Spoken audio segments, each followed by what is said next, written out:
कालच्या दिसाक सकाळी भरपूरसो आराम जालो म्हणून आयज चिंतूनच दवरलेलें की आयज कितें तरी हेल्दी ब्रेकफास्ट दवरतलें म्हणून. हेल्दी इन द सेन्स जें म्हाज्या चेड्याक लायक जातलें तें. सो मॉर्निंग रुटीन म्हाजो सद्दांचो हांव शेअर करतां.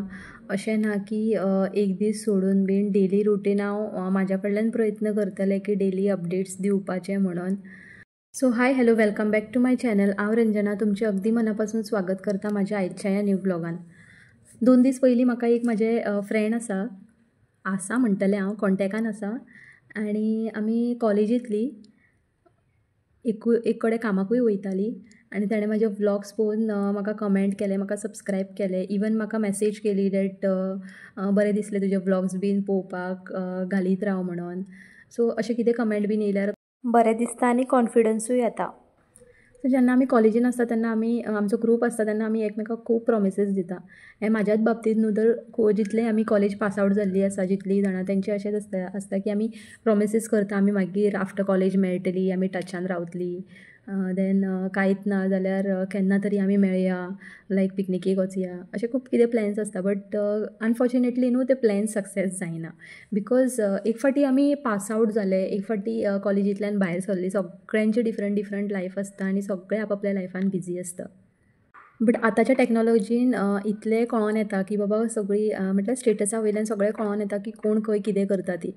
बिकॉज वॉट्सॅप स्टेटस आसा, FB आसा. पयलीं लोक FBच्यार इतले पोस्ट करनासले, बट आतां वॉट्सॅपार कशें पर्सनल टू पर्सनल जाता न्हू, जितले कॉन्टेक्टान आसा तितल्यांक तरी कळटा की हां पिकनिकेक गेलीं, नाजाल्यार आनी हां आयज ही पुजा घातली, कोणाचें घरप्रवेश जालें, कोणाचो बड्डे आसलो, हे सगळे अपडेट्स मेळटा.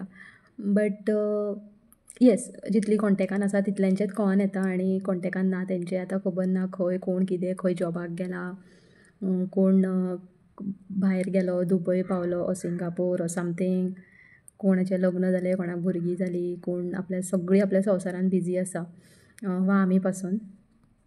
ओके, तो जालो आयच्या दिसाचो एक पार्ट. आनी ब्रेकफास्टाक तुमी पळोवंक शकता हांवें ब्रावन ब्रेड घेवन दवरलेलें. म्हटल्यार जेन्ना हांव घरांतलें राशन हाडपाक गेल्लें तेन्नाच हांवें एक पॅकेट घेतलें आनी ताच्या मिडल हांवें सँडवीच बीन करून दिल्ली आनी उरिल्लें हें आसलें तेजें म्हटल्यार आयज ताका ब्रेकफास्टाक करून दिवया.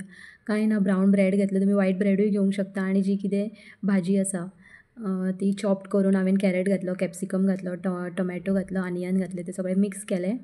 देन मायोनीज लायलें आनी पिझ्झा टॉपिंगचो मातसो सॉस लायलो आनी फूल ती भाजी भितन घालून भरभरून चीज घातलें. म्हाका चीज खावपाक खूब लायक, आय जस्ट लव चीज. चपातीचेर बेश्टें चीज स्प्रेड करून गरम करून पासून दिल्यार न्हू हांव खावपाक रेडी आनी ताच्या बरोबर कुटी चाव जायी म्हाका. सो टिफीन रेडी जाल्ली, मातशें इल्लेशें गरम केलें उदक आनी दिलें. तो चेडो म्हाजो उदक पीत ना, हांव नकळो तो एवरी टायम रिटर्न हाडटा. ताका डेली सांगता हांव की उदक बाबा पिवन यो. जशी हांव बॉटल भरून दिता तशी हाडटा तो. देन हें पळोवंक शकता तुमी, हांवें ब्रेड बीन केल्लें आनी ताका मातशें हाफ कट करून दिलें.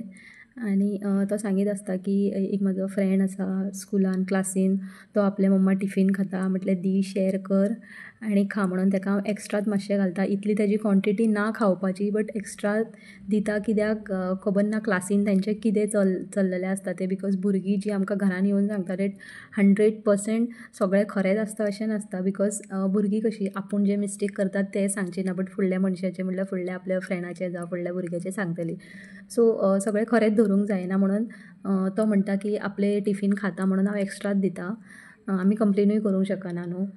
हें अशें सँडवीच करून दिया. इट इज नॉट डॅट की तें अनहेल्दी आसा, एक वाटेन हेल्दी आसा तें. बिकॉज हांव ब्रेड जो आसा तो चड करून ब्रावन ब्रेड यूज करता आनी भितन जरी चीज आनी मायोनीज आसलें तरी भितन भरभरून वेजिटेबल्स आसता. तेज्या बदलाक आमी दुसरें कितें घालूं येता, नो प्रॉब्लम. बट असलें मातशें चीज सॉसीस बीन घालून भुरग्याक मातशें चव येता न्हू खावपाक, बरें लागता. लायक आतांच्या भुरग्यांकूच कितें, आमकां पासून लायक पिझ्झा, देन पानीपुरी, मातशें कितें चटपटा यम्मी टायप खावपाक आसल्यार मागीर आमकांय बरें दिसता. सद्दां वॅज खावन आमी एक दीस 2 दीस कोणीय खाता, बट थर्ड डे आमकां कितें तरी मातशें तोंडाक चविश्ट जायच आसता. म्हणून हें कितें असलें कितें ताका करून दिता. येस, तेज्या स्कुलान मिड डे मील मेळटा which is very much healthy. But म्हाका अशें दिसता की डेली तेंच खावन तो बेजारता म्हणून हांव ताका कितें अशें वेगळेंशें करून दिता. बट म्हाकाय खबर आसा की म्हाज्या चेड्याक सपोज हांवें चपाती आनी भाजी दिली घरांतली करून, तो खावपा ना. बिकॉज चपाती भाजी ही कॉमनूच जालेली आसा. सद्दां सद्दां आमी खावन वाजेता ती भुरगीं वाजेतलीं. सो आयच्या दिसा खातीर इतलेंच. फाल्यां परतून मेळया एका न्यू व्लॉगान.